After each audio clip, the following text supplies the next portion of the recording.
Please welcome back to the stage Kennedy Odede, CEO of Shining Hope for Communities, Nancy Lindberg, CEO of David and Lucille Packard Foundation, Deidre Williams from the Open Society Foundations, and Brandon Scott, the Honorable Mayor of City of Baltimore.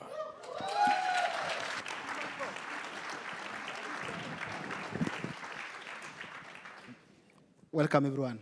Thank you so much. The mayor, I see, I was supposed to take you to Motherland, but I think you stay here now. Eh? Yeah. He has to go back. Yeah, we had a plan to take him back. So anyway, we're really lucky to have great panelists, and we all agree that something's happening. The world is becoming more in balance. We are facing a lot of challenges. But I want to ask just a quick question to our panelists here. And I think I'll start with Nancy. How did we find ourselves in the situation we are now, where a lot of going on for the civil societies? We are seeing, you're saying about Haiti, what's happening, and the world is living in fear, especially young people who are doing amazing work in the communities. You know, what happened? How do you find yourself here, Nancy? Wow. What happened? Well, let me answer it this way without being able to go to the totality of it. I mean, we've seen over the last decade globally the decline of democracy. And part of that is the decreasing trust of people in their institutions and in their government. I've spent 30 years of my life working around the world in very, very fragile government countries.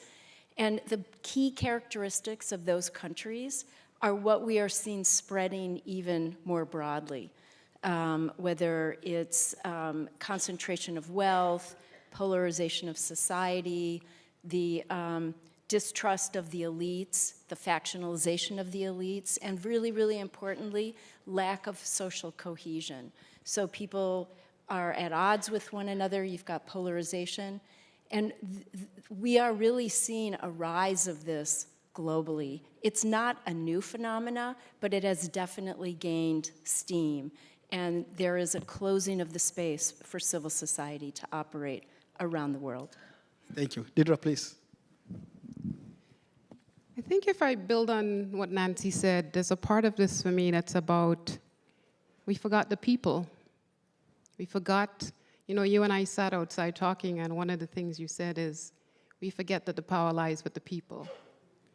And I think over time, we've spent a lot of time investing in institutions and forgetting that ordinary people experience a kind of squeeze in their ability to shelter themselves, their ability to feed their families. And when you have to have trade-offs of those very basic human rights, it means that the systems that have held us up over time are now failing us. And I think what we're seeing is the consequences of that. And that rather than find the thread of our common humanity where we can then rally together and find the solutions, we have leaders who pit us against each other. And then suddenly there is a division, and that wedge is capitalized on, and we see it in country after country after country. The playbook keeps going on. And I think that fundamentally is why we're here, because we've lost the thread that we all have a shared sense of humanity, and there is a quest for equity and equality that is fundamentally missing in this moment. Thank you. Mayor? Yeah, I think I couldn't agree with the ladies more. I think we have to think about those institutions, those governments, those people not understanding their responsibility. It's not just to a few, but to all. And when you have seen what's happened across the globe and you see it growing, right? You can see what we're dealing with in the U.S. right now. What you see is that people have been forgotten, whether it's by their government, whether it's by institutions and foundations, and we've also been afraid to tackle the tough issues, whether it's issues around sexism, classism, racism. Anytime it's brought up, it gets pushed aside, pushed to the back burner. And when someone does tackle those issues, surely coming behind them is someone that tries to revert that backwards very quickly. And when you see that happening, that allows folks who think power should be just centered in a small group or with one person. To do these things where they pit groups against each other, where they take folks and say, this is the enemy. If you're doing better than this person, then you're okay, right? As long as you're not this kind of person, you're okay. That's what allows these things to grow and these movements to grow. And when, in fact, those people, those who are the loudest in those movements, sometimes are the folks who are being left behind by the people that they are pushing into power the most. Wow. Honorable Mayor, to you again. And we want to be really honest, we are in a safe space for sure. There's this thing whereby politicians are so scared of civil societies, and I don't understand why, And I want to give an example, how you've been able to work with civil societies in your city whereby you've seen some progress. And what's the fear about? Yeah, I think the fear of working outward with many government, it's been about things that people don't control. But I just happen to come from a mindset of the people closest to the problem are closest to the solution, right? And for me, I just grew up in a time where just because I was young and black and poor in Baltimore, I was looked at as a problem to be solved, not something to be invested in, right? I could walk outside of my door and just be put in handcuffs simply because I was breathing while black. That didn't make my city safer. In fact, during that time frame, we had movies and TV shows being made about how unsafe my city was. So now as the mayor, I'm obviously not going to do it that way because I personally know that didn't work. That didn't stop me from having to duck bullets. That didn't stop me from having to bury friends. That didn't stop me from losing people all these many years. So we're now doing it a different way, where we're inviting the community in to be a part of our comprehensive violence prevention strategy, where we're working with community groups to help us identify the folks who are the most likely to be the victim or perpetrator of that gun violence and give them resources, right? And say, we can give you a job, we can give you a training, we can relocate you. But if you don't take this handout that is coming directly from the mayor via a letter, then we will remove you via law enforcement. And the numbers speak for themselves. As we're talking today, Baltimore has another 30% reduction in homicides. We have the fewest homicides through this date on record of any year because we're working directly with the people in the community. Thank you. So, Nancy, what do you see as a common threat to civic engagement and participation worldwide today, as you see now? Yeah. The common threads Yes. around civil society? Yes. I think the common thread is that civil society is being squeezed. Their rights are being undercut.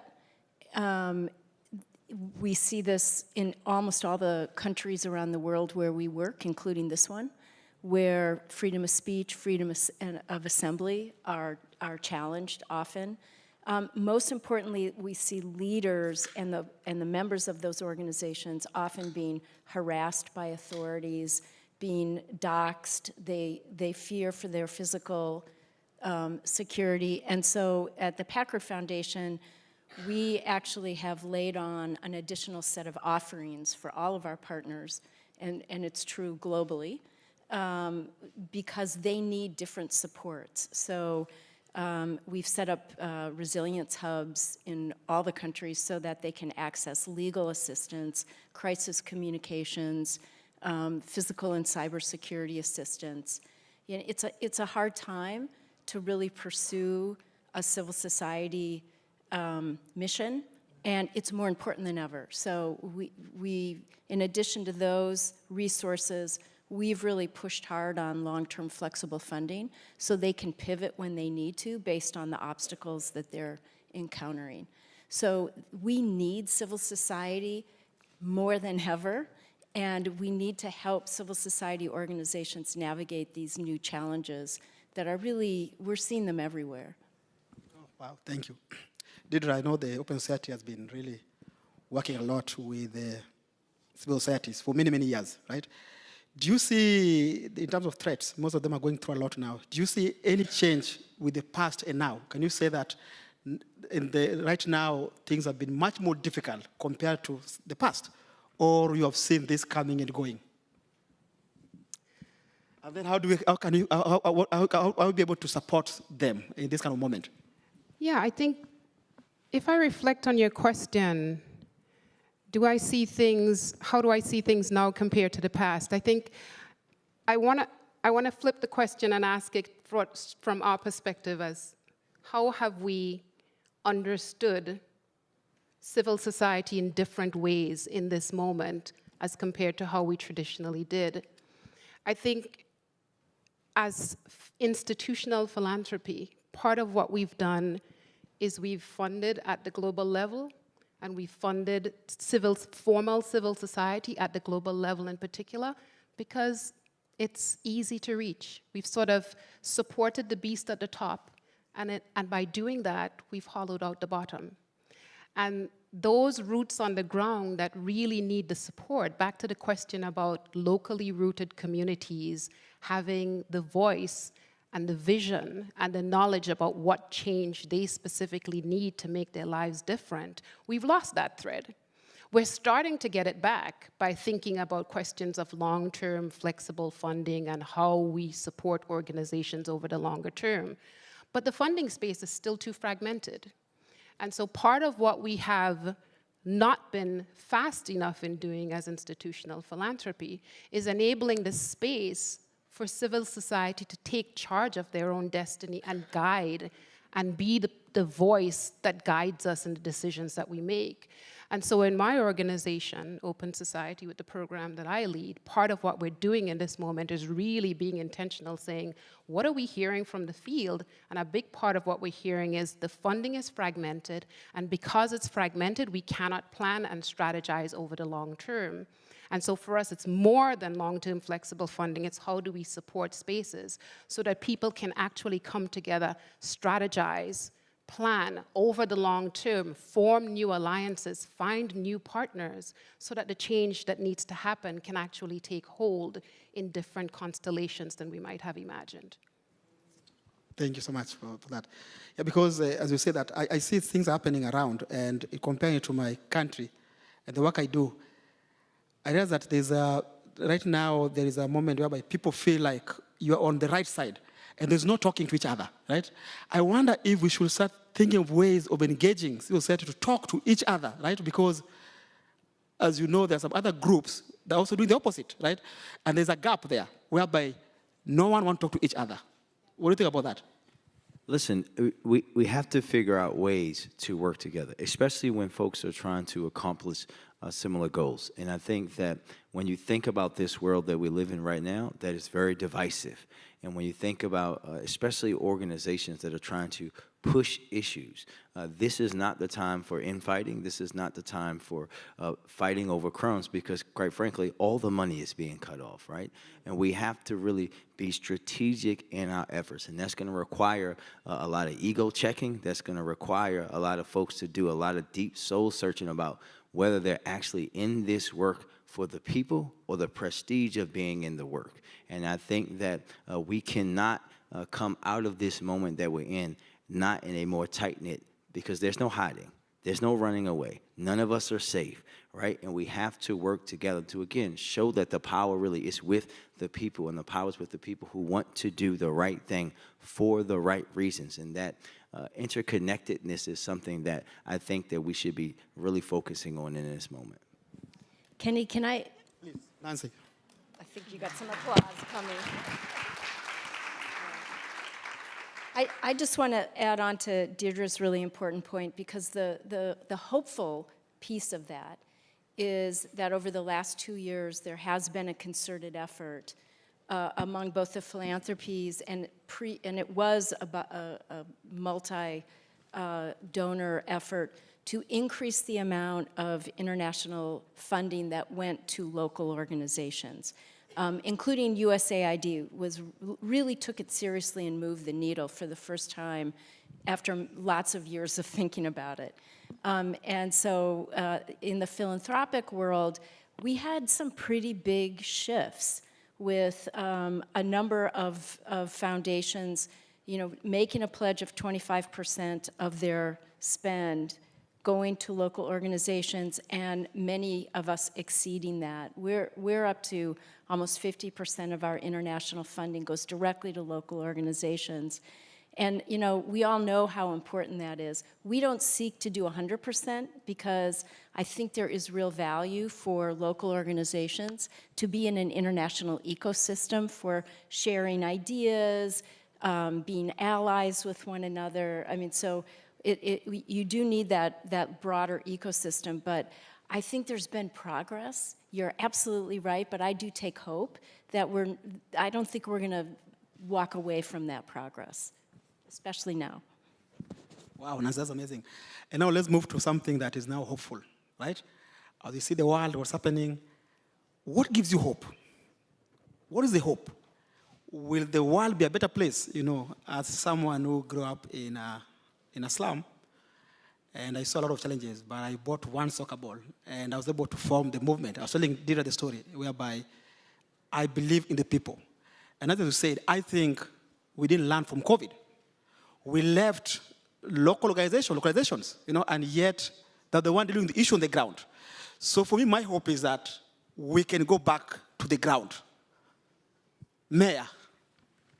What makes me hopeful is that with all the insanity in the world, you can see people are really coming together. You can see people are banding together. You can see unions being formed to fight for people's rights. Basic human decency is now coming back into the forefront, and we have to continue to do that. But I think what also gives me hope is that there are so many leaders here in the U.S. and across the world globally who want to be the opposite of what we're seeing in so many cases. And now our job is to really make sure that we're aligned with the people and that our power is with them and that we have the support in every single space that we're in.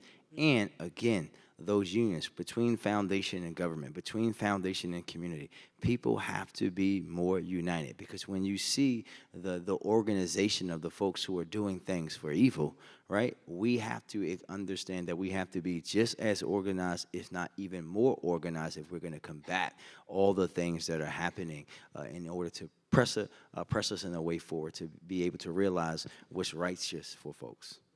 Thank you. Do you want to give us some hope? What gives me hope is young people. And I say that as someone who's in the second half of my life. When I look around the world at the young people of Kenya, the young people of Indonesia, the young people of Bangladesh, the young people of Nepal, they are clear that the world that they want to inherit is a different world than the world that they exist in. And they are clear that their leaders have failed them. And they are clear that if we are to move forward and bring into being the powerful imaginations of the world that is possible, that we have to do things differently and that change needs to happen now. And that drive and that urgency and that fierceness of the now that they feel is very fueling for me. And I think the other part of what it inspires to me is a need for us to think about how we then harness this energy and think about what does it go into? How do we use it in a constructive way to create democracies that are even more powerful, that are reimagined, where we move past the polarization and start seeing our sense of shared humanity? That's what gives me hope. Wow, thank you. Nancy? Well, I would ditto everything that's been said. I would pull out three things. One is, you know, a lot of the systems that are falling apart right now or have been destroyed already needed some kind of renovation. And so this is this powerful moment of reimagination. It gives me hope that I think people are poised, are organizing, there's momentum to figuring out what does that look like. So I wish it hadn't been done in the way that it was, but there's a great opportunity. That's number one. Number two is, you know, I've spent most of my life in really difficult places, and there are always amazing people. The resilience of human nature, the determination of the human spirit, I think will continue to buoy all of us, to move all of us forward. And then third is, the power of local action. And you see it at the community level, you see it in Mayor Scott, you see it that even when there may be difficult things happening at a national level, at local levels, at the community levels, people continue to organize and continue to work towards a better world through their action. And so, and by the way, this week, you've got people from all around the world who are absolutely dedicated to making the world a better place, who have come together. I mean, we should all, even in the crowds and the crazy, we should feel really optimistic that so many people came together this week. Thank you. Well, this really gives me hope because what we are doing, all of you are doing here is amazing. And I see the light at the end of the tunnel. And we also got in from this discussion is that we should not give up. And power belongs to the people. We have to go back to the community. We have to keep on organizing and speaking up, not giving up here. So everyone, please give my panelists a clap for amazing work. Thank you so much. I appreciate it.